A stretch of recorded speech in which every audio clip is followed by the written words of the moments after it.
Welcome to my channel. তো আজকে কি বানালাম, কি কাটলাম, কি তেলে দিলাম সেটা নিয়ে তোমাদের সামনে হাজির হয়ে গেলাম।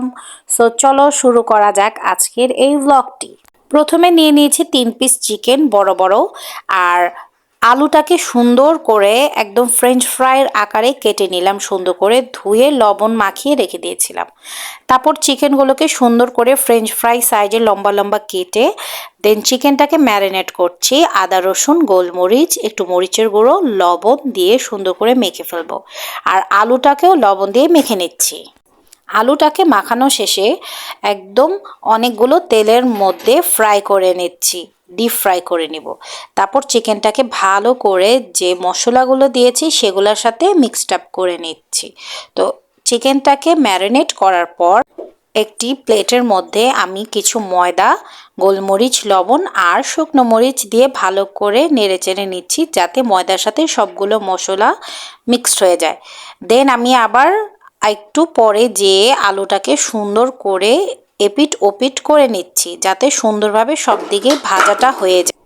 তারপর এক সাইডে হচ্ছে ফ্রেঞ্চ ফ্রাইগুলো ভাজা হচ্ছে, আর আমি একটি করে চিকেন নিচ্ছি, ময়দা ডিপড করছি, দেন একটু ঠান্ডা পানি আছে ওইটার মধ্যে ডিপ করে আবার হচ্ছে ডিপ করে নিচ্ছি ময়দাটার মধ্যে, কারণ এভাবে করলে চিকেনটা কিন্তু পুরো কেএফসি স্টাইলের ক্রিস্পি হয়। আপনারা যদি যারা না জানেন বাসায় এভাবে বানিয়ে দেখবেন, অবশ্যই কিন্তু একদম ক্রিস্পি চিকেন কেএফসির মতোই হবে।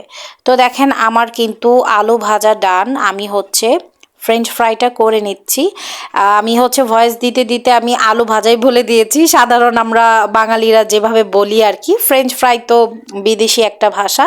তো যাই হোক, বাচ্চারা খুব মজা মজা করে ফ্রেঞ্চ ফ্রাই টেবিলে বসে খাচ্ছে, তাদেরকে দিয়ে এসে আমি আবার চিকেনটাকে এখন ভেজে নিচ্ছি, এপিট ওপিট করে নিচ্ছি।